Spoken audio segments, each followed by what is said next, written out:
Welcome back to the Humber Boxing Network podcast series. For those who don't know, Humber Boxing Network is a brand new platform giving rise to all levels of boxing across the Humber region. Joining us today is the current English Bantamweight champion, Logan Richardson. Logan, thanks for joining me today on the Humber Boxing Network. For those who don't know, Logan Richardson, you're the current English Bantamweight champion, aren't you? Yep. You're enjoying that? You're enjoying that status? Yeah, I'm enjoying it, and I'm soon to be defending it come September 13th at York Hall. Spot on. We'll come to that right at the end. We'll come to that at the end, but at the moment we'll just talk about how you've got to that point. But yeah, 6 wins, 1 loss into it at the moment. Yeah. Most recent fight was only last month. Yeah, that's against... I forgot his name. Forgot his name, Joshua John. Joshua John. Did he hit you that hard? No, it didn't. To be fair. Yeah, Joshua John in Bristol. That was it. Yeah, we'll save that one. But yeah, so current English bantamweight champion, 6 wins, 1 loss. Are you 25? 25, just turned last week. So, well, happy birthday for last week. But you haven't messed about, have you? 25, already English champion. I believe I might have saw on another interview you actually think you might be one of the fastest to ever become the English champion. I believe so, yeah. And maybe Central Area as well, with them being back-to-back as well. Yeah. Within a year, So Central Area 5th fight, yeah. English 6th. 6th, yeah. Oh, we'll have to fact check it, won't we? We have to get onto the British Border Box and get a little Ask plaque. ChatGPT. Yeah.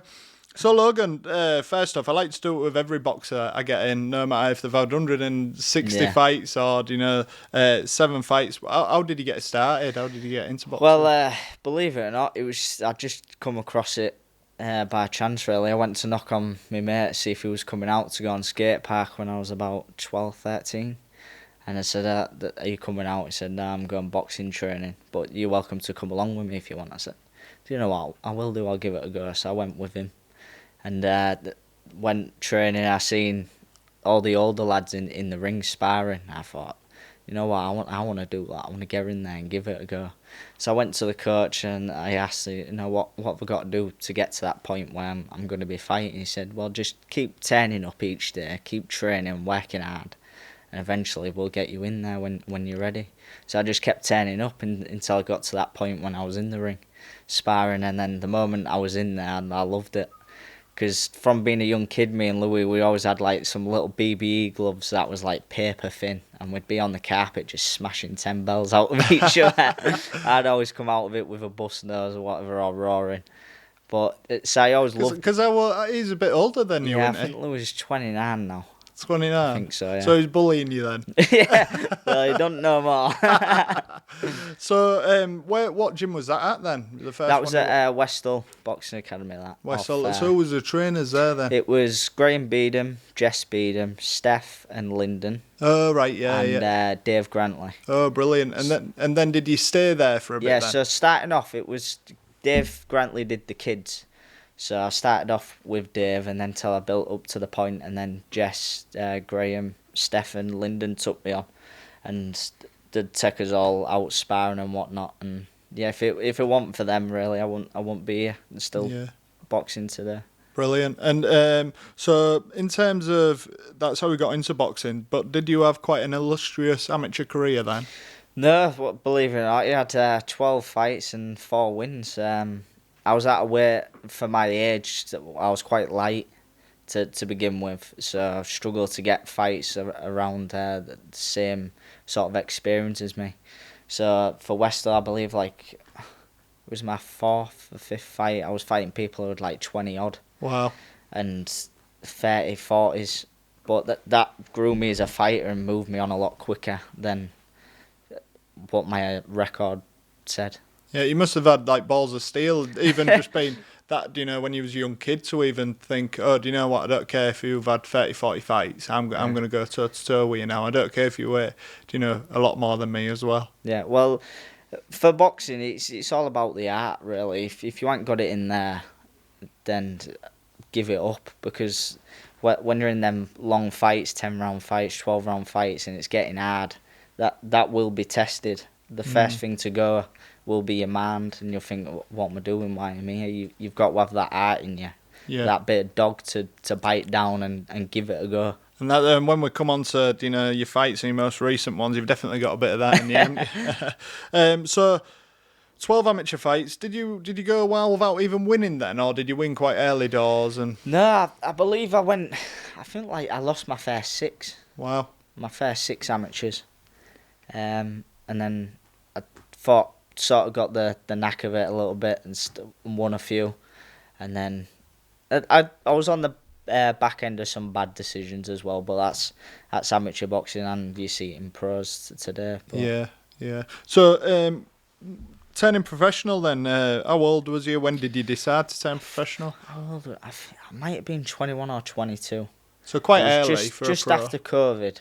So I was in COVID. I didn't box. I stopped boxing at 18, and I got real fat. And then I rolled out of COVID. Funny. Yeah, so I was a little barrel, and my brother was like, "Oh, why don't you just come along to Arva's gym? Get back training again. You might find a love for it again." So I turned up, and I got the love for it again, and lost the weight. And Arva said, "Do you want to turn pro and give it a go?" So I thought, you know what, yeah, I will do. Brilliant. And that's Arva Clement at Workout Boxing. Yeah. And you're still with them now, aren't you? Yeah, still with Arva, and there's Wayne Seaton and Rob Guffalis as well. Brilliant. And Tom Walker. And even though Louis older than you got him into boxing, didn't you? Yeah, so Louis was always an angry kid. It still has his flashes of it now. But yeah, so he was always rugby to begin with, and I was as well growing up. But as I was getting older, everyone was getting bigger, and I thought, it ain't for me this, so let me go to a sport where it sort of evens it out. I mean, I'm still the smallest fighter when I'm fighting people. Now I'm still the short one in there, but yeah, so he was always into rugby, Louis, and it was just one day I asked him to come along. I think he was 18, Louis, or 17, 18, when he come along, and same thing was with him. He'd come and sparred, and because we've always just fought each other at home on the carpet, hitting each other and whatnot. So we've always had that love for fighting. So I got him to come along. And yeah. Brilliant. And in terms of Ivor Clement then and the rest of the team, when I interviewed your brother here, he spoke about the impact of Ivor and the team around you, and how much they did for him. And is that the same for yourself? Do you know? Yeah, well, Ivor's like a second dad to us, really. He spends all that time with us, giving up his own time with his wife Carol, and we appreciate that. But without Ivor, I wouldn't be where I am today, because Ivor, I'd say, is the best coach, personally. Because for someone who can take like a non-good amateur, have I worded that right? Like an average amateur. Yeah, an average amateur, yeah. and make a champion out of them when they've come from now, or and had that great record to begin with, and boxed for England, and won all them titles and stuff, and to turn them into a champion, for me, that's what makes a good coach. They're not coming to them with a pedigree already, like your well-known coaches. Yeah, and like you said, that everybody raves about Shane McGuigan, don't they? But then again, how much money's being chucked at that establishment? They're all coming from the England squad or whatnot, and they've won titles. The pedigree's already there, and he's just working with what they've already got.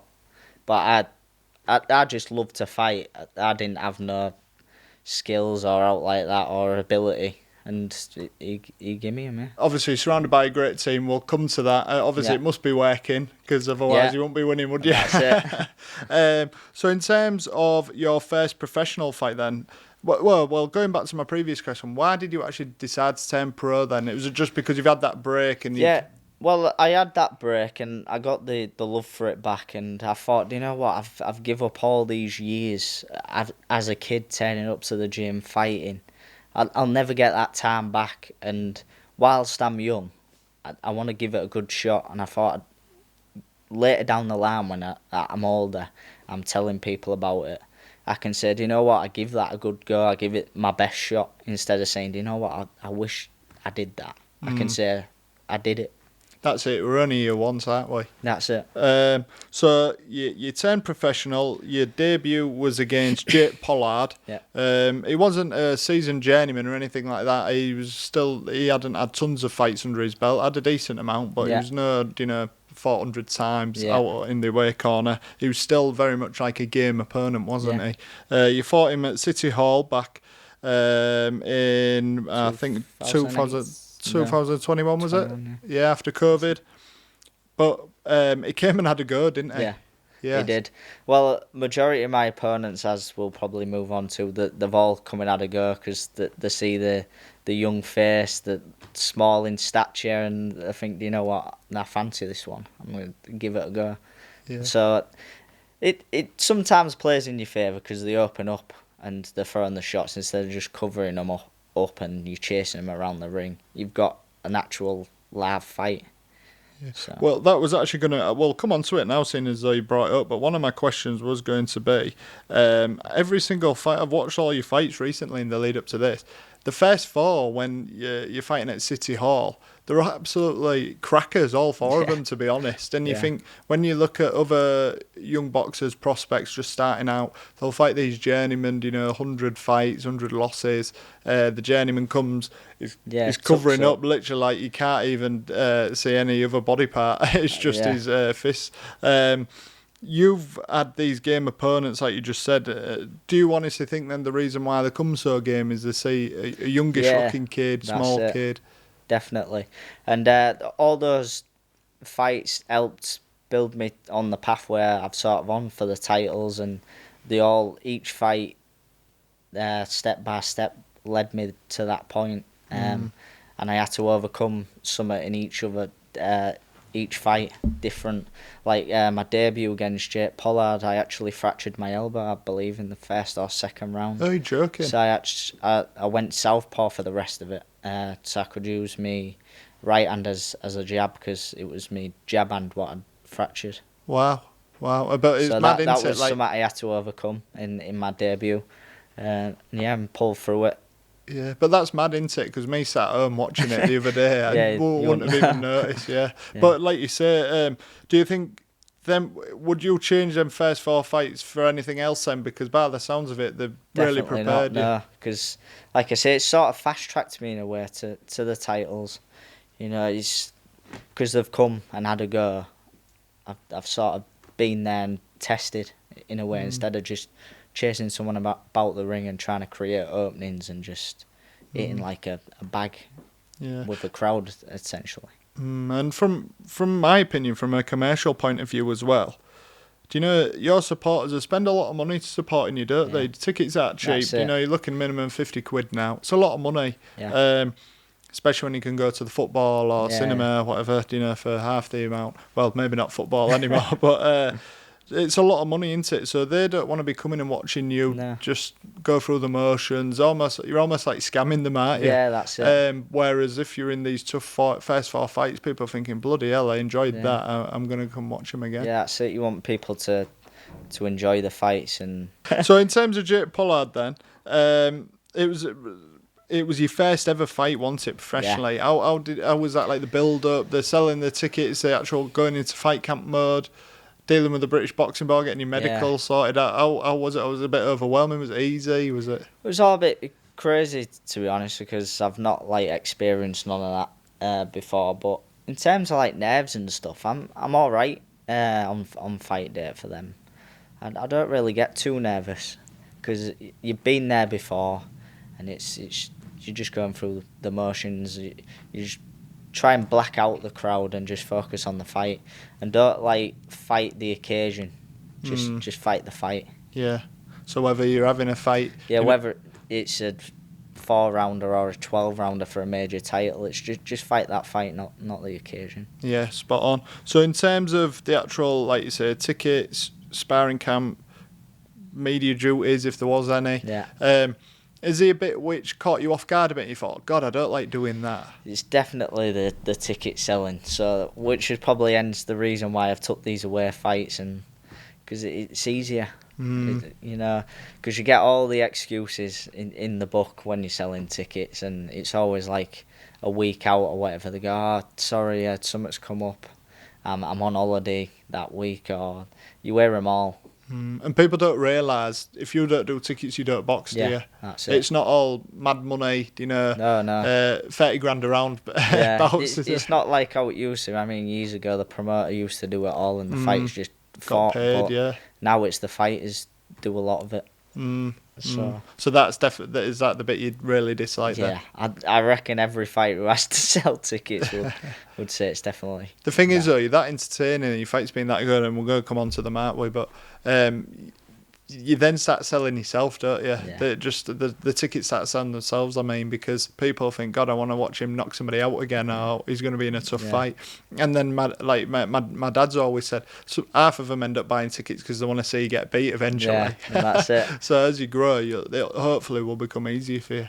Yeah, hopefully. I mean, I haven't fought in all for a while now, so I wouldn't know how many tickets I'd sell now because I ain't fought in all for a lot of years, but 400, 500, you hope? Well, yeah, I hope so. Quality. So second fight was against Kieran McAfee. Yeah. Again at City Hall. I think that was also in the same year maybe, or might have crept into the year after. But God, what a great fight that was. I watched that the other day as well, and it was explosive, wasn't it? Well, that was another fight. I think I struggled to get an opponent for that show, so I actually boxed 5 weights above. Wow. Featherweight, I believe. Wow. Super feather. Well, I should be a flyweight, really. Yeah. I mean, I've been fighting at bantamweight, but for the size of me, I should be lower. Yeah. But how was that fight then against him? Oh, yeah, it's same sort of sketch. It's all entertaining, back and forth in it. I'd give him a few, he'd give me a few. I'd like to say I'm a throwback fighter, to be honest. I like to get in and stuck in, and if it means taking a few to give some, then that's what I do. Yeah, but no disrespect, because of your height though, you can't really sit behind your jab either, can you? You've got to get up close and personal. Up close, Yeah, so in terms of Kieran then, that fight against him, you was changing your angles a lot, weren't you? Yeah. You had your nice hands low, thought you was going to do the Roy Jones Jr., Well, actually, early on in my career, I did kind of fight that way. I sort of, as you watch my fights, that style sort of went. But which I need to bring back, really, in short, like best, I'd say. I need to do a mixture of both, which I've been working on. Because I need to have that time when I'm on the back foot, having a little look, the bit of skillful side, and then you've also got to have that bit where you're coming forward and being nasty. Well, to be honest, like you said, I think you said it off camera, but when things are tight in a boxing fight, you've got to look confident, haven't you? So if you're smiling to the crowd, or if you've dropped your hands for a second, and judges don't know who to go with, that might actually end up getting you over the line the odd time, but at the same time you don't want to be getting knocked out. That's it. So I did spot in the Kieran McAfee fight, you started to you could see that you had that signature overhand right that you throw, that wild, I say wild, but it's definitely calculated, something you work on inset, but it's definitely you don't want to be caught with one of them, and I noticed that for the first time in that fight. Is that something you work on, or is it, do you know it's a power obviously punch? Because I'm small, I come in low, so I'm either thrown over the top or the hooks or the body shots when I'm in close. I don't really throw many straight shots, to be honest, which I need to throw a bit more. I was always saying you've got to use your jab, because the jab gets you in, which I am working on that. Spot on. Hopefully, future opponents don't watch this too. So third round was an absolute cracker. Again, why do you think nobody's come to cover up? Just looking at me, like I said, with that one being at featherweight, that fight, it was a lot bigger than me. He's probably looked over the corner, me, bit of flab hanging over my shorts, little kid, fancy this one. Awesome. I thought you'd won quite convincing. I thought it was a really, really good fight, and I'd recommend anybody to watch it. It's on YouTube, I believe. Especially that third round, it was great. But I thought you'd won, but the commentators, I think he was from Bolton, Lancashire way. I think they was from there anyway. But they actually thought he'd edged it. What do you think to that? I don't know if you've listened back to it. No, I hadn't, to be honest. Well, a lot of the commentators, a lot of the time on boxing, as you know, even on the big bills, they're all biased.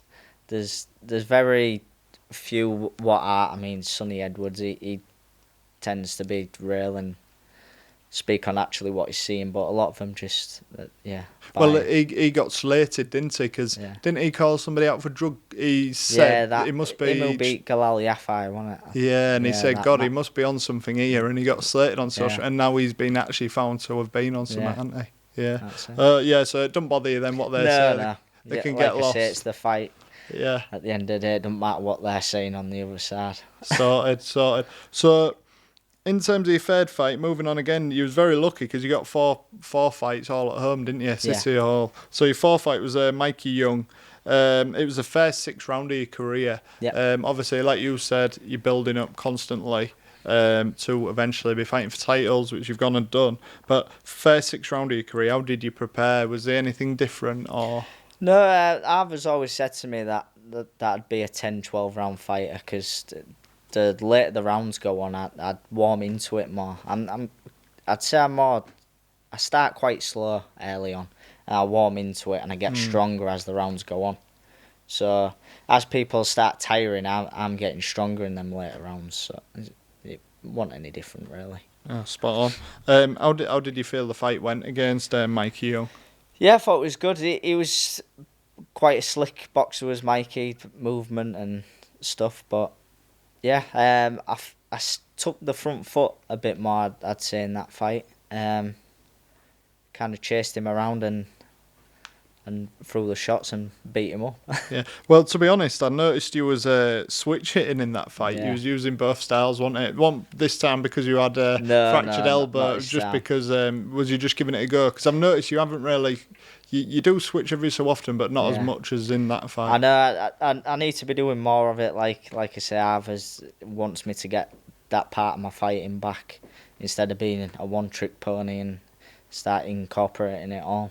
So it's something Yeah, you're it's something actively I do. working on. I do it a lot in sparring and stuff, and sometimes I have that much going through my head on me trying to do stuff. I just forget of doing other moves. Till either I go back to the corner and he goes, why ain't you done this or do this? Then I'll go out and do what he's saying, or he might shout it mid-fight in the corner. I'll do what he's asking me. Yeah. It just slips out your mind sometimes. And I've asked a few of the boxers I've had on the podcast this. When you're in the ring, is it just you and your opponent, or can you wear your corner? Can you wear the crowd? Does it impact you fighting? Well, you can't really hear like the crowd collectively. You can hear certain people. I can definitely hear my brother, as he'll say the same when he fights. He like his last fight. I think you probably hear on the video me just screaming on combinations him to do, and he'd do them as I'm shouting them. But yeah, I always hear him in the fights. He'll shout something for me to do, and I'll pull the move off or whatever. Yeah, brilliant. So 3 fights, 3 wins. Who was the hardest opponent out of Jake, Kieran, and Mikey? Then do you think? I don't know. I'd say they was all pretty even. They was all quite different in styles. Mike was a bit slicker, a bit trickier. Kieran was obviously a lot bigger, so I had to be wary on him throwing in between me throwing. And Jake, he just come forward, tucked up, throwing constant shots. So Yeah, he opened up more towards the end of the fight, didn't he? yeah. Yeah. As a viewer, I reckon the toughest test looked like it was Kieran. Kieran, But it looked like you yeah. had the most fun as well. Yeah. Well, like I say, he was the biggest, so most probably. Spot on. So obviously 3-0 then, Logan. All in Hull.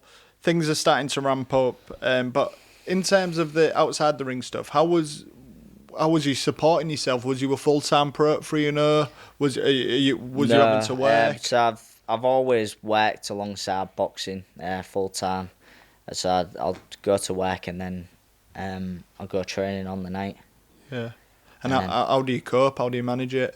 Is it easy? Is it just... Well, no, it easy. I mean, we'd all love to live that life where boxing and training's full time, but we don't all have that luxury, unfortunately. So you got to do what you have to do.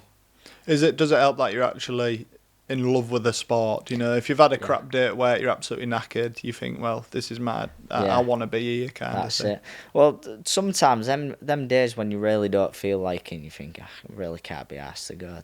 There can be your best sessions. Yeah, and So you just got to keep turning up. And just like work, you at work, you just turn up. You got to get the money, haven't you? Yeah. How do you find fitting it in the training, especially as you're getting closer to that? Do you have to take time off work then? No. So I always work full time, and then obviously I fit my sparring in weekends and sometimes through the week. Yeah. And do my runs when I can as well. And just a bit of an insight then for the people watching this. What's a typical like fight camp look like for you?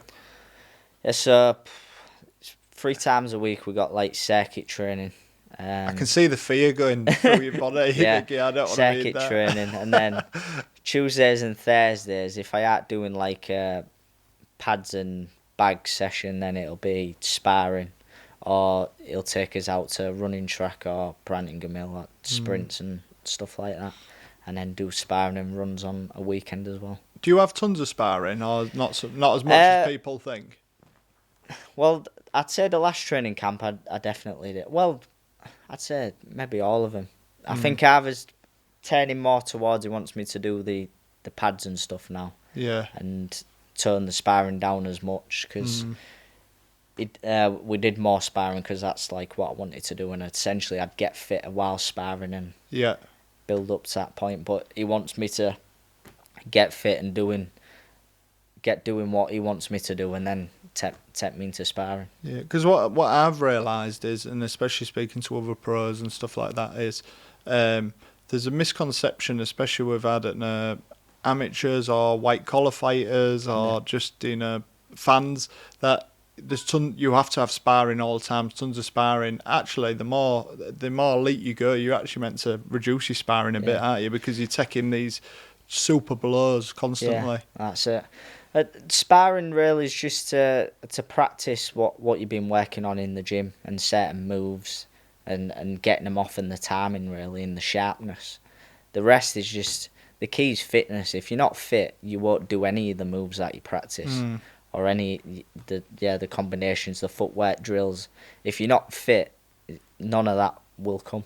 And obviously being able to sort, before you're on these big paces, you need to be able to sort your travel, your sparring, your accommodation, your food, etc. Securing sponsorship's a massive part of small hall boxing, isn't it? Yeah. Obviously, you're just trying to get out of this. There's a small hall scene. You're nearly there, aren't you?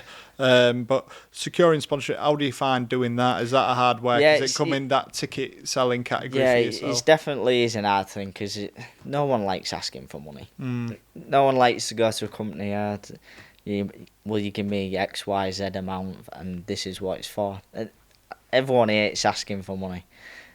Yeah, so it's difficult to get them really, and a lot of the time you send emails out and stuff, or you'll speak to people, and they don't even bother to reply back half the time. So and I was thinking about this the other day in terms of like what's going on, these huge fights. You got Usyk, Dubois, Wembley. You've got them on Instagram and private jets. Yeah. You've got them having golden steak in Dubai. Yeah. You've got them spending a fortune on X, Y, and Z. Does that actually hinder people like yourself? Because these companies, I don't know, if they're not a massive boxing fan, don't know the sport inside out, they'll think, oh, these boxers are loaded, why should I give them some money? Yeah, well, definitely, because they're portraying that picture of this lifestyle, and then they probably all think that we live the same, but especially small hall shows, it's that in the case. And your team, so I've and the rest of the team, even maybe like family members, I know you've got a partner as well, haven't you? Do they help you get these corporate backers as well? Well, they all try and help and ask about for me and family and stuff. My sister's always putting emails together and sending them out for me and trying to get me something. And so they're all doing the most they can, really. And that's the thing, as a boxer, you don't want to have to think about any of that, do you? You just want to box, don't you? just want to turn up and fight me. To be honest. Yeah. If I could sack all the training off and just have a scrap, that'd suit me best. Can you imagine being 12-year-old before you even get in the ring? They're saying, actually, mate, you've got to sell 50 tickets. Oh, no. You would never even come back, would you? No.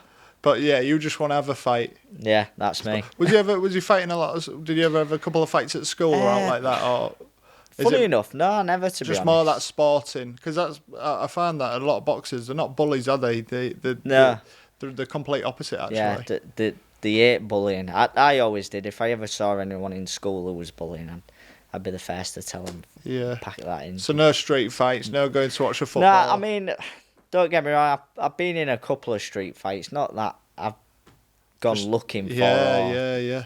What sort of happened? And maybe hit a couple of kids, but. But now you can't be doing any of that. Yeah, I don't really go looking for fights or whatever. Street fight, but. Sticking up for your brother. Yeah. Bringing me up to come bail him out. So, we've spoke about speaking of your brother actually.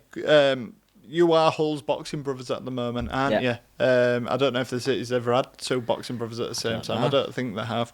Yeah. What's it like having a brother fighting professionally as well? Is it good? Can you like speak to each other that what only boxers would understand, or is it a case of he's just your brother at the end of the day? Yeah, well, he is just my brother at the end of the day, but I mean, like, he's also going through everything I'm going through, or like I'm slightly heading like the titles situation, so you know, the coaches and stuff are sort of experiencing that with me, and that Ava's done it with Valdis, so it could all like be passed on, and like what I've experienced, I can tell him, sort of thing, and whether he listens or not is a different story. In terms of selling tickets, going back to that dreaded selling tickets, do you find that it impacts one another?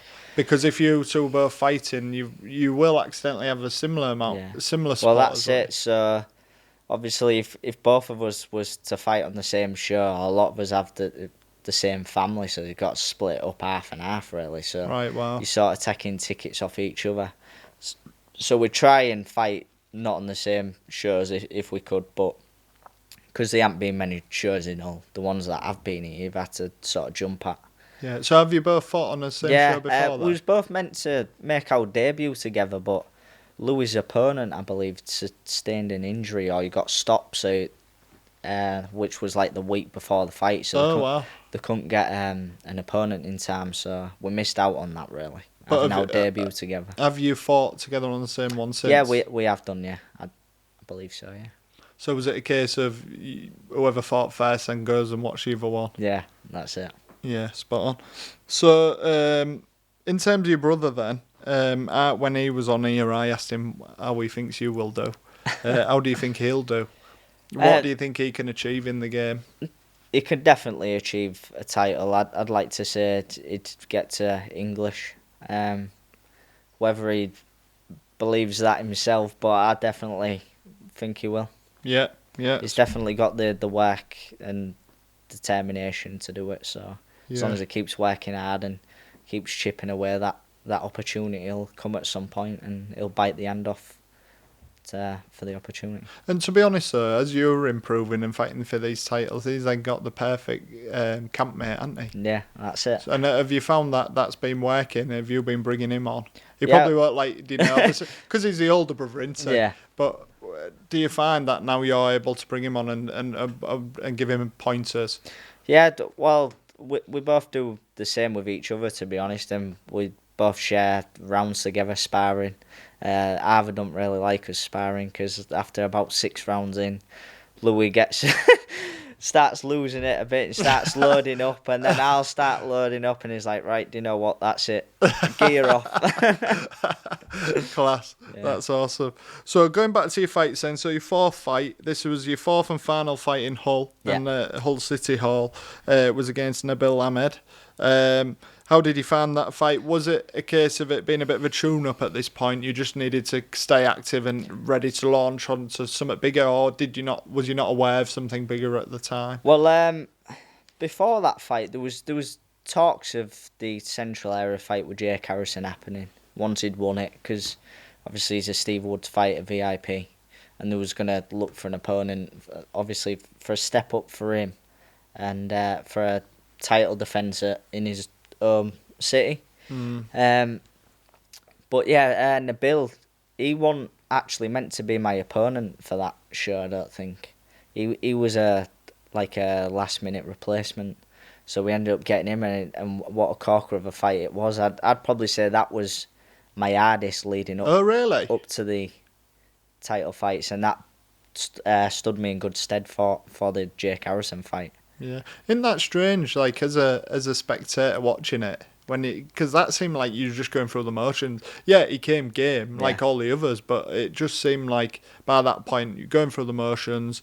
Tough fight, tough kid, but you was always going to win, and you're ready to move on to bigger things. But it wasn't the case then. It was actually a tough fight for yourself. Like I said, I'd probably say it was the toughest building up to that Jake Harrison fight, because everything I hit Nabil with, he come back and answered with his own shots. So I definitely had to dig in and see the fight through and get the win. I think he was the most experienced one out of the four. He'd had a lot of fights. After that fight with me, he went on to fight on a Wasserman show against an undefeated fighter, and he actually won on Channel 5. So. Wow. So there's no mug then? No, it was a great fight, it was Nabil. So and I'd probably say if he won an away fight, he probably would have won a title of some sort if he'd have gone a different route. Oh, wow, yeah. So, again, as you just alluded to, perfect set-up fight almost for the Jake Harrison fight, yeah? Yeah, definitely. So, Jake Harrison, your fifth fight of your career, Jake Harrison, Central Area title at the Grand Central Hall, Liverpool. He was from Liverpool, wasn't he? Yeah. So, you were fighting him in his backyard. He was a true away fighter, wasn't you, for that one? Yeah, I was definitely the underdog of that fight, but not in my mind. I was going there to knock him out, and that's what happened. But, yeah... It was a great fighter, Jake. Like I say, he was a decorative amateur. He won numerous national titles and boxed for England. Probably 100+ fights as an amateur. So at Southpaw as well. Yeah, so tall. It was nice actually tall kid, tall kid. It was actually the first Southpaw I've ever boxed as well as a pro. And I don't even think I boxed as Southpaw as an amateur either. Wow, so it was a night of first then, wasn't it? Because it was your first title, first Southpaw, first away corner. You didn't make it easy for yourself all against us. And was in a little tiny changing room with some pads there. It was mad, but what a great fight it ended up being, and I got that highlight reel knockout, and it'll be out there forever now. I think it's YouTube. even featured on Humber Boxing Network already, hasn't it? Yeah, it was great. So in terms of, just before we talk about the actual fight itself, even just going to Liverpool is not the easiest place to go to box. It'll be quite a hostile place, won't it? How was it going away for the first time? Well, to be honest, VIP and Steve Woods, they've always, all the shows that I've fought, and they've always treated me like their own fighter, to be honest. I've always felt very welcome by the team, interviews and stuff. They're all been spot on with me, so it wasn't really like that, to be honest. Not a hostile place, no. Yeah, it was all right. What about the just the setup, the difference? You're not leaving your house just to pop to a changing room to fight. You'd have been in a hotel. You'd have been. Yeah, well, it sort of kind of made it a bit rare, away from home. I've had to travel and stuff like that. Not sleeping in your own bed and whatnot. And then I had like an Indian wedding below the hotel at the Adelphi, and which was going on till about 3 in the morning. Yeah, they're now to party, don't they? I could have sworn they did that on purpose. But yes, I didn't get to sleep till about 3-4 in the morning that day. Wow. So, and again, the thing about fighting away, what people don't realise is not all your friends and family and your supporters can come, can they? No, so no. You've got that support disappeared. Yeah, well, to be fair, all my fans and family, they've all travelled up with me. I took about 55 there with me. Wow. Which is all right, all the way in Liverpool, and then we went to Gloucester, which you'll talk next, which the same amount have come then. Which so was you've got your core following, haven't you? Yeah, so about 50 again, which was about a 3.5-4 hour drive, and the same again for Bristol. Wow, brilliant. So talking about the actual fight then, you've already admitted you were the underdog. Is that something you enjoyed? Well, I thought for me there was no pressure. I was going there. I got given this title shot. Everyone told me not to do it. You know, friends and friends of friends and some family members go, oh, you think you should take that fight now? As I was saying to you earlier, if I didn't have took that fight later on in life, I'd have kicked myself and gone, do you know what? I wish I'd have took that opportunity. Yeah, yeah. But I can say it now, sat here, you know, I took that opportunity. I took it with both hands. I didn't just go and win the title. I went and stole it from him. Yeah, because like you say, there's no, on paper, a kid defending a title, fighting in his hometown, you know, illustrious amateur career. There's no way that you should have been winning there, really. No, that's what I mean. He had double the experience as me, as a pro. He's done them rounds before, the 10 rounds and stuff. Yeah.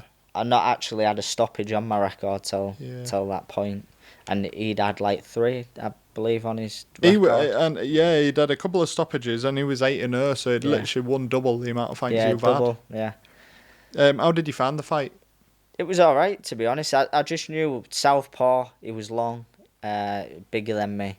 I thought I can't give him the room to box. I have to keep pushing him. I have to go to my left, as you do with southpaws, always going across their jabbing hand, out the way their backhand. So I know I have to keep pushing on left and with a tight guard and sort of smother him. I know later on in the rounds, later down the line, I'd get the stoppage, him tiring out. So that's what we worked on for that fight, with either just walking forward, making him work hard, and then unloading when we got in the range. So with Jake and Lewis, we'll obviously come on to Lewis's fight, but is it fair to say they were both technically better boxers than you? I'd say so, yeah. Because definitely. when I watched it back, I could tell Lewis was, because there was moments where he had time to box you. I think there was 4th, 5th, 6th round maybe. But with the Jake Harrison fight, I couldn't tell he was a better boxer than you.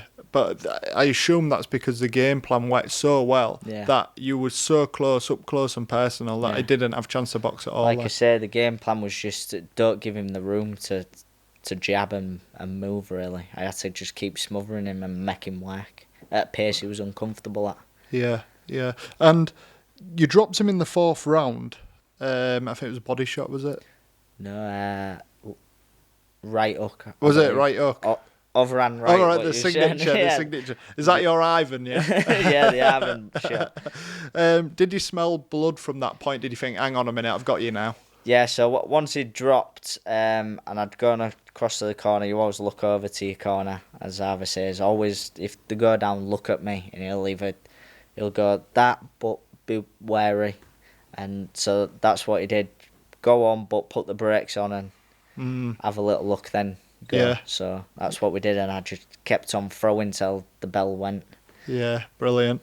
I don't know if it was the Jake fight or Lewis fight where just before you stop them, I'm sure it might be Lewis's actually, but they catch you with a good punch. Yeah, might have been the Jake one, maybe. Yeah, I reckon so. Cause actually, it might have been because you're putting the pressure on the corner. It just catches and you think, oh, hang on a minute, and then you go back in again. Yeah. We'll be able to play it on the clip. We'll Yeah. be able to find it if so. Oh, that might have been the Lewis one, actually. Yeah, we'll dig it out and we'll see. But so talk us through the knockout. Like one of the cleanest I'd seen. Oh yeah, it's mental. There was no. Do you know what? When you throw the shot, it doesn't seem like an hard shot, but when it lands and they just fall, it's always the ones that you don't really, put much into, and it just flows. And then when they land, that you end up going over. You think, well, do you think there's a bit of that on the flip side though, where they see it coming, they don't expect it to be a bad one? Ivor always says, don't go looking for the one shot. Put them together and it'll come. Yeah. Because when you start looking for the one big one and you're loading it up, you see it from a mile off. And you properly dropped him, didn't you? You had gas and air, the lot. And I saw Ivor actually gets in and tells your supporters. Was it you to calm down? Was it your supporters as well? Yeah, the supporters, yeah. Yeah, because obviously at that moment in time, you don't know if he's all right. Yeah. So, yeah, I dropped him with the right hand, then put the pressure on. Then the round went. And And then it was the new round, so I knew that he had to go straight at him again because his legs wouldn't have been fully there. And then I ended up knocking him out with the left hook, I think, long left hook. And when you are fighting away in his hometown, is it one of them you almost need a knockout to win? Well, they say that, don't they? You just didn't want to leave it to chance. Yeah, I didn't want to have to leave it to that, so... And when going back to him being down gas and air, I know he went down tons of time, but does it really hit home that you don't play boxing? You can seriously get hurt from the sport. So you got to give yourself the best chance, really, training and stuff, sparring, making sure everything's on point, because you never know that the fight that you're in might be the last one. And how does that sit well with you? How does it sit with you? Sorry. Well, to be honest, I'm young and daft. I don't really think too much about that. Yeah.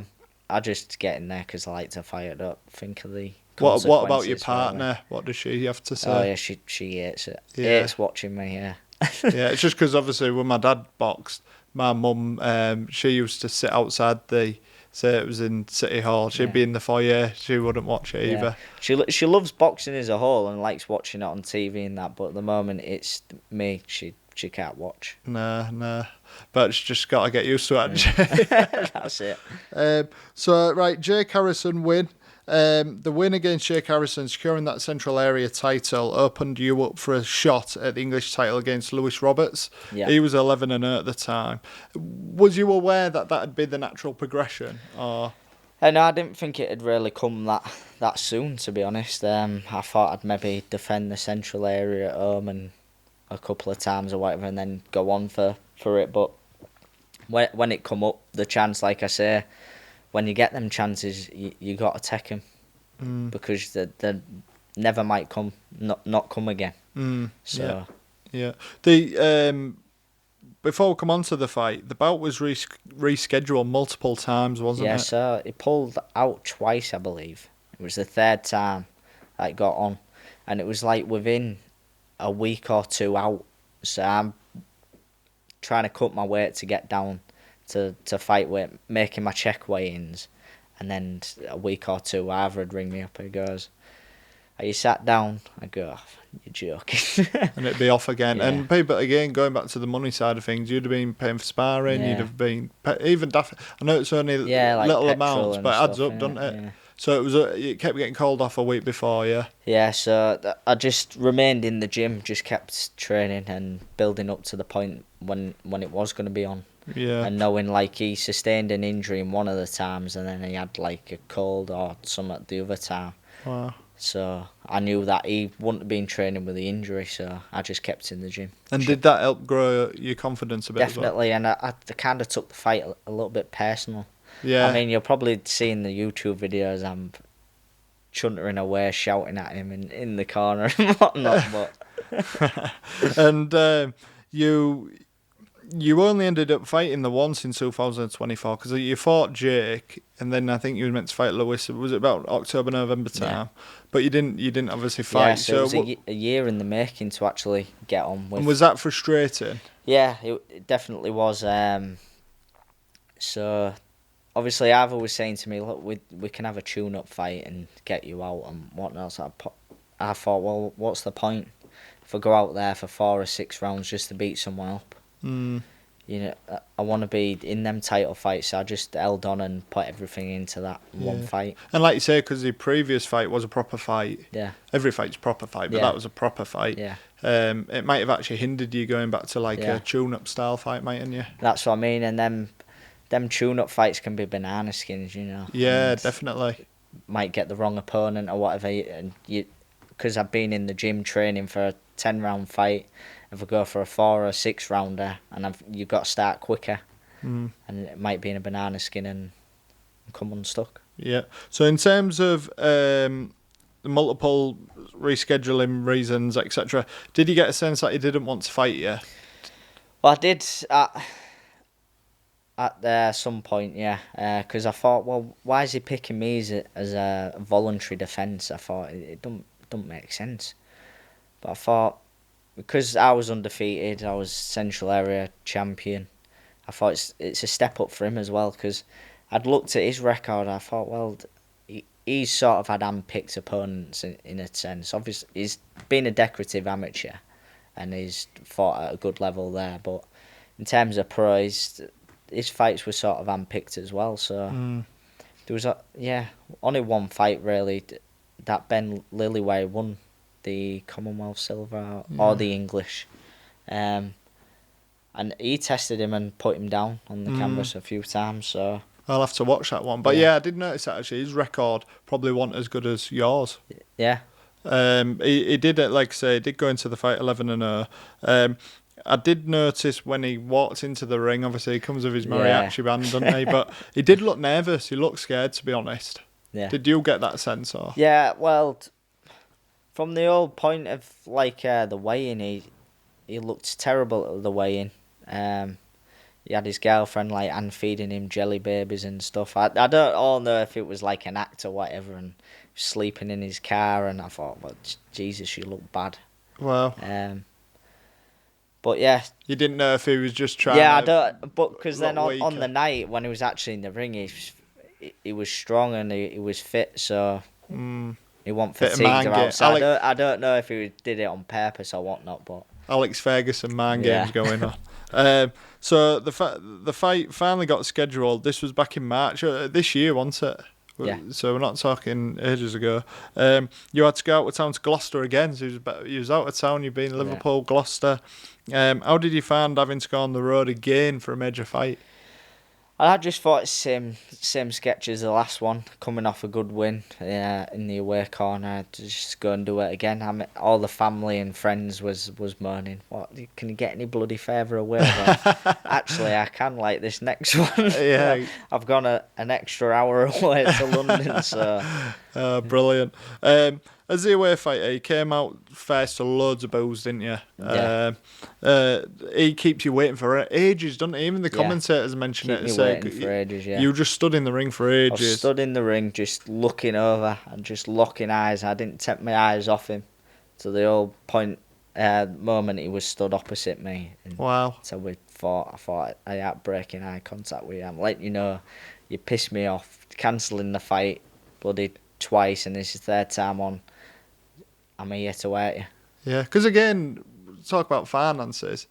You're not earning money then from boxing, are you? Every time it's getting cancelled. That's what I mean. A year out as well. So he was ready to knock him out. Yeah. So he came in with his mariachi band. How does that make you feel? So not only are you waiting, but then he's got his sombrero. That mariachi band. Yeah. Well, we knew it was going to come with all the Mexican acts. All his crowd had it all on and that, and they was playing it in between rounds, but they only played it up to about round 4, and then as they knew I was getting on top of him, they silenced it. Yeah, stunned into silence. Yeah. I love on the Out the Box podcast. Yeah. You mentioned, what do you want to let us know what you said? I said something about I hope he brings that mariachi band with him when he's getting stretched out the ring to his ambulance. Ruthless. But does that show the confidence you had? Yeah. You was going to go there and make his night hell kind of thing. Yeah. Brilliant. So how did you feel the fight went then? Well, I thought it went well, to be fair. First round, I was sort of in range, not moving my head as much.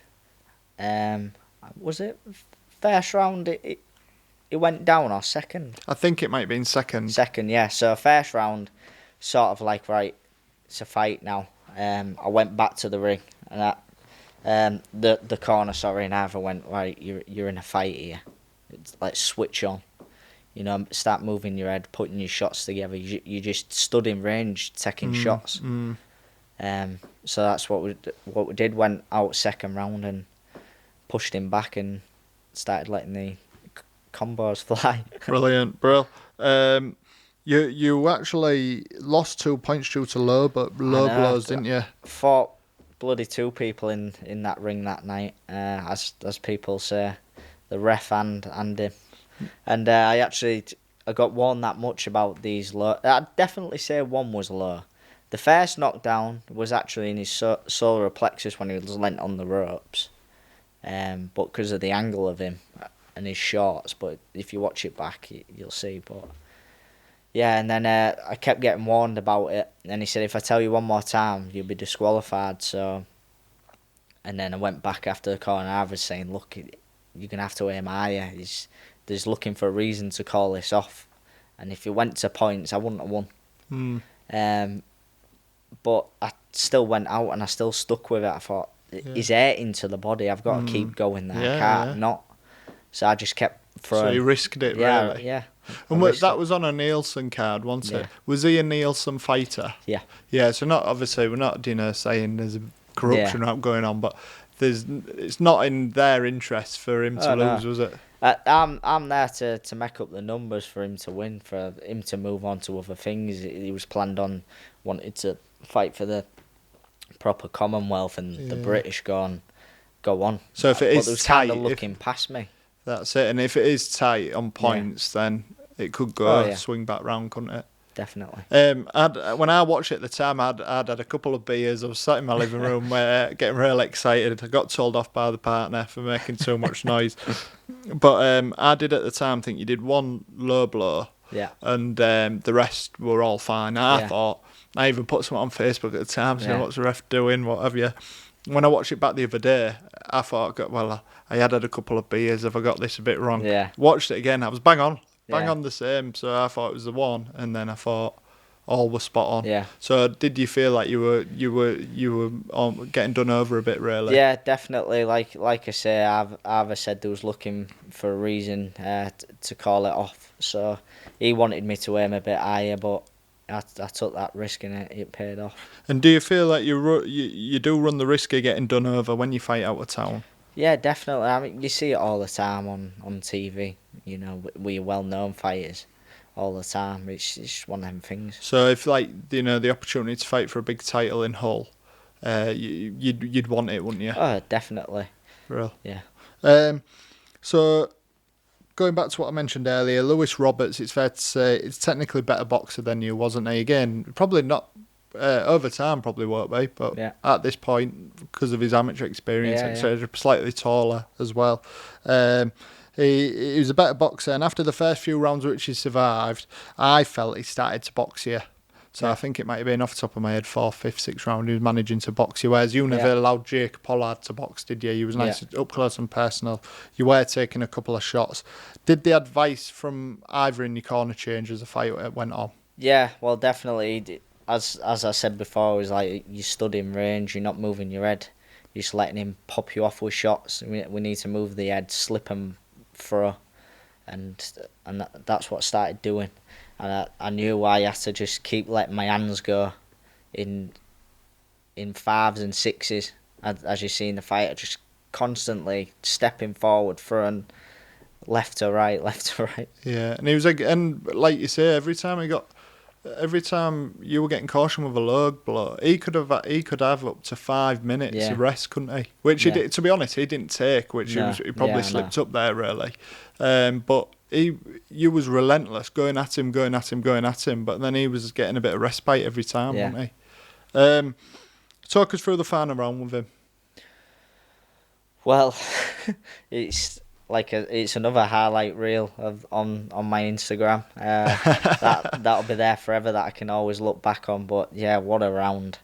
I mean, the commentators, you wear that on that fight, favoured me this time round. Yeah. But yeah, it was all action. I just didn't give him a chance to breathe. I just kept going at him, just kept throwing. Then he'd catch me. I'd stumble off balance, and I'd go back in. And then his hands dropped. Totally, didn't I they? looked, I thought, oh, his hand's gone. I thought it's like he's kind of out on his feet here, so I kept throwing, and then it just had enough in him just to turn his head away on the last shot just before it caught him, before the ref jumped in. Yeah. Otherwise, I reckon if that had landed, then it might have gone over. And in that split second then, when obviously you're boxing and your opponent's dropped his hands, he's about to go in, I think the commentator even said that at one point, because he was about to go, but then you'd done a hook. Uppercut. The It kept uppercut, him on his feet. 2 uppercuts, And it picked kept him back up. Yeah, wow. So, but when you see your opponent drop his hands, obviously it's not in your control. It's the referees. It's their corner team. You just got to be ruthless and think right. Just you got to have that spiteful side in you in boxing. If you don't, you're in the wrong game. But yeah, so as horrible as it is, you've got to do it because it's me or him at the end of the day. And you finished your job, didn't you? Yeah. So you collapsed on the ground. How did you feel? I thought, God, I've done it. I didn't know how I felt, to be honest. I didn't know whether to just cry, scream, or what. But yeah, it was surreal. Brilliant. And like you say, hopefully only the start of your journey Definitely. as well. So just as a bit of a recap, in terms of them fights you've had, so at this point it was 6-0, 2 title fights. From my observation, it'll definitely feel totally different for you actually receiving the punches. But it seemed like nobody you've fought so far is super powerful. No, I wouldn't say so, no. And it's been you with the power, hasn't it? Yeah, there's no one I've been in and go, oh, yeah, you were. But I don't know if that has something to do with, like, I'm always sparring people who I go in with my brother who fights at welterweight and whatever. I know I'm a little fat barrel and about 60 key at the minute, but yeah, so he still does have about 10 key on me, or 8. So he's heavier than me. Yeah. I'm used to being it. So has anyone hurt you in the ring? Have you took a shot? No, touch wood. I've never been down or out like that. So brilliant. From a body shot or out. Brilliant. So last few questions then, Logan. Your 7th fight, most recent, it was only a month ago, wasn't it? At the time of filming in July. It was last month, wasn't it? June. Yeah. You fought Joshua John. Yeah. So it was the biggest fight yet. Yeah. British eliminator. Joshua John was 11-2. He's very experienced. He's been on some big shows, I'd say, over the past. Again, shock. He was on the road. Yeah. Where did you fight him? In a underground car park, like a little fight club thing. Mental. Funny enough, it was a good venue, although it was like rough. The atmosphere. Like, I'll probably never fight anywhere like that again, but it was a mad experience. So what happens in fight club stays in fight club? That's it. So that was Bristol though, wasn't it? Yeah. So again, you've gone even further of where. Yeah. And the fight wasn't. It's 2025. Yeah. We get used to being able to absorb content, don't we, and watch stuff, and stream it, non-stop. I always had people, tons of messages saying, "Oh, is your fight on YouTube to watch it back and stuff?" I'm like, no. It's like wasn't streamed or anything because it was underground. They probably had no signal or whatever. Wow. So even like when for this interview, I messaged you the other day, didn't I? Saying, have you got your last fight? I can't see it. I can't find it. No. So I haven't seen it. So nobody's seen it. So apart from the 55 or whoever, your loyal supporters who went all that way. So can you tell us a bit about how it went? Well, it was first time completing 10 rounds. The rest of all finished inside the distance. But yeah, that was like his 3rd 10 rounder, I think. Right. But he's come off 2 big shows. He fought Brad Strand, which is another well-known fighter in Liverpool who was under Frank Warren, is he? Something like that. And another decent fight, I can't remember. So I knew he was what I was getting myself into. I knew it was a tough fight. Mm-hmm. And I had the same game plan of I've got to make him work, and hopefully later down the line in the later rounds he'll tire out and then I'll come on top. But fair play to Josh, he stuck to his game planning and he kept moving for 10 rounds. And he just outscored me, like, points-wise. Yeah. Did you get close to him at any point? Yeah, I caught him with some corkers. I thought he had head of steel. Yeah. Anyone else, they'd have probably gone over. I thought, Jesus, I was throwing the kitchen sink at him. Wow. And I landed every shots. So I was landing the more every telling blows, but he was outscoring me points-wise. So he just managed to kick slowly them rounds are going and going and going. So where he'd be sharp for the first 2 minutes of the round, and then I'm coming on strong in the last minute. But yeah, he was a tough kid. And your corner, the last couple of rounds, then were they saying, look, you've got to knock him out? Yeah, they were saying that you got to take him out here. Yeah, yeah. But I was trying. I hit him with everything. Like I say, anyone else in that ring on that night, they'd probably folded. But yeah, it was and tough. It's such a shame we don't have the fight because we can't talk in tons of detail about it. I'm afraid. He come out on his interview and he said, "Jesus Christ, my head hurts." Yeah, he said you was a tough kid, and he said he hadn't been hit as hard. I don't think as well. Going back to not being, I know this is a bit of a daft question, but I thought I may as well ask it. Yeah. Obviously, it isn't streamed. Nobody can watch it. Does that make a bit of a disconnect with you and your supporters? Did you feel in the ring you didn't have that hype and support? Right, obviously you got people there, but was it strange? Well, I suppose like all the people that can't make it and who do always watch my fights on stream if they can't make it or whatever, they all kind of missed out. I mean, it was still a great fight to watch, don't get me wrong. Yeah. And for me, as long as I'm in an entertaining fight, I ain't bothered win, lose, or draw. Yeah. At the end of the day, you're in the entertainment business, so go in there, put on a show, win, lose, or draw, and that's what's coming down to now with that tech who's coming. He wants to see good fights. Who are going to come and fight, not Tom and Jerry as he calls it, running away, but. And you're in his age range for that alleged tournament he's after doing, That's one thing I can promise him is some good fights. So. Brilliant. You'll have to create like a highlight reel and just send it to him. Yeah, send it. And that, going back to, being in entertaining fights, being entertainer first, we forgot to mention it, but your Lewis Roberts fights, you were booed in, but you cheered out. Everybody cheered out. Oh, yeah.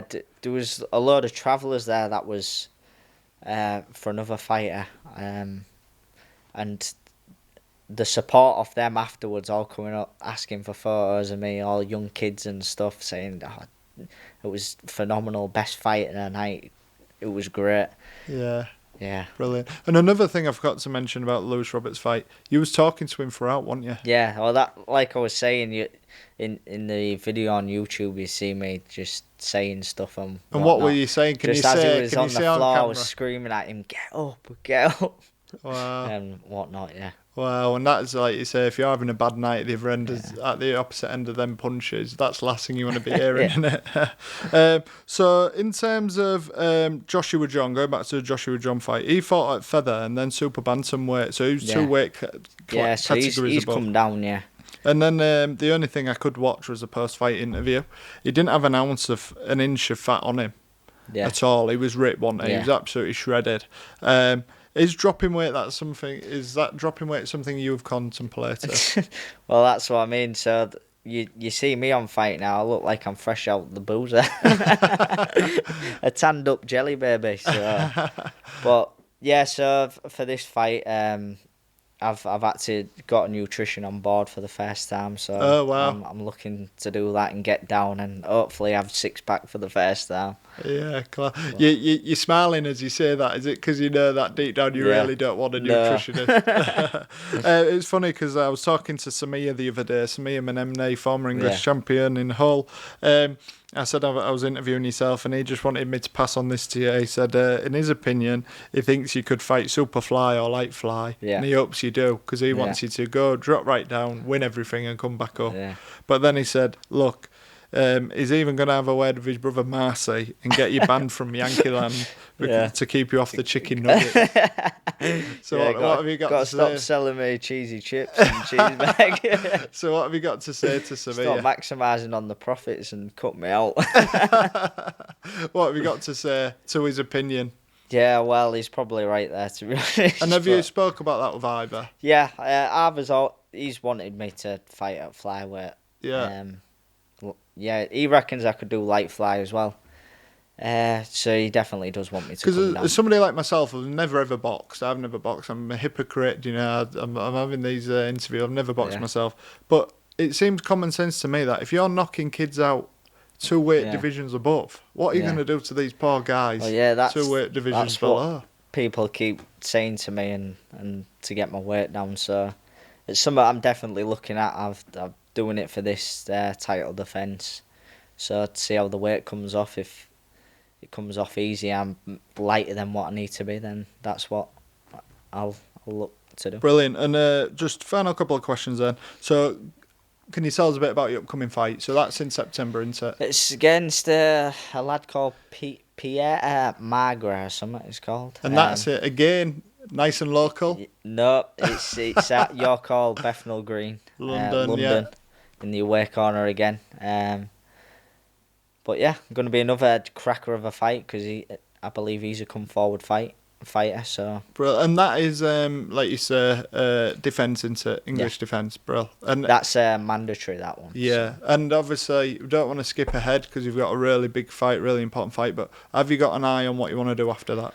Well, Joshua John's fighting some Scottish kid for a final eliminator for the British. And then whoever wins that will probably fight Andrew Kane. Whether he takes that fight and he don't vacate, I don't know if he has that as his last one and then vacates, because he'll be looking for world titles because he's won everything there is now, Commonwealth, European, all that at that level. So he'll look to move on. And then I want the British title. Yeah. So we'll part the weight stuff for now. We'll see if this conversation, opens a conversation, I suppose. But in terms of the British title, then, it is my opinion that British title is going to be won by a Hull fighter. It's not a case of, it's a case of when now. Who's going to be the first Hull fighter to win a British title? At the moment, you could argue it's out of yourself, Louis Sylvester, and then potentially Harvey Lambert. Who do you think could get over the line first? Well, I'd like to think I can, and I'd be the one to do it first, because what an achievement it'd be to say you're the first British champion from all. That'd be great to have that. But with that little setback of that eliminator, so I haven't moved on to the final eliminator, it's sort of further away than what it would have been. But I'd still like to think I'd do it first. Yeah, I think all three are now maybe two fights away, 2-3 fights away to get back in that mix, because you got Lewis. Sam Noakes is British, isn't he? I don't think he's which he's fighting for the world title, so I believe he's probably going to look to vacate it. Oh, so that might have an opening for Lewis. Yeah. You got Harvey, who's probably still needs to get a couple more fights under his belt, and then because he's set back, you've probably got to get like maybe 2. So I do think you're all quite level in your little race. You won't see it as a race, though, will you? No, just like I said, get in and fight and hopefully I come out on top. Control what you can control, I suppose, And final question, Logan. In terms of, it was this Saturday just gone, at the time of filming, we have had Usyk versus Dubois. I assume you watched it? Yeah. Brill. What did you think to it, first off? I thought, what a great fighter he is. The first round, obviously, Dubois pushed him back, took the front foot, and Usyk was moving a bit. And after that round, he thought, right, I can't let him push me back. I've got to take the front foot and push him back now. And then ever since that first round, then he just was on top. Yeah. And phenomenal. In terms of, it was a great fight. The amount of punches Usyk throws are just incredible, aren't they? Per round, I think he throws more punches. And he's so accurate with every punch as well. He very rarely misses. Yeah, he's just an animal, isn't he? Yeah.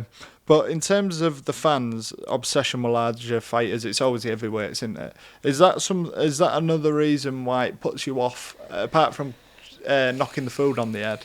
Yeah, does it put you lower off? weights. So that's definitely something I have said. I thought, well, I could go flyweight, super flyweight, light flyweight, and get the titles easier. But are they going to mean as much as? Because bantamweight's a well-known category. Yeah. Under that, it's not. It's coming up now with Bam and what Sonny's done and Galal and stuff. They are making it more viewed to what used to be years ago. So it's definitely getting more popular. But I'd say bantamweight is a more thingied weight. So yeah. Well, we'll have to see, won't we? Yeah. We'll have to see. And then final one is I won't tell you who, but somebody asked me to ask you about your tanning routine ahead of fights. God. Well, I'm a bit I'm a bit pale to what I normally am. No, yeah, I just top up the sunbeds before I fight. Just to look good Just or so I feel get good. a slight bit of shadowing on the stomach. Class. Well, looking forward to seeing you out in September, nice and bronze. Yeah, definitely. Have you enjoyed today? Yeah, spot on. Thanks for having me. Yeah, thank you so much for coming down, pal. Appreciate it. Top man.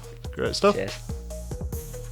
Special thank you to our video sponsor, Soft Mix, for all your fitness needs. Access to a wide range of classes, guaranteed results for a low monthly fee.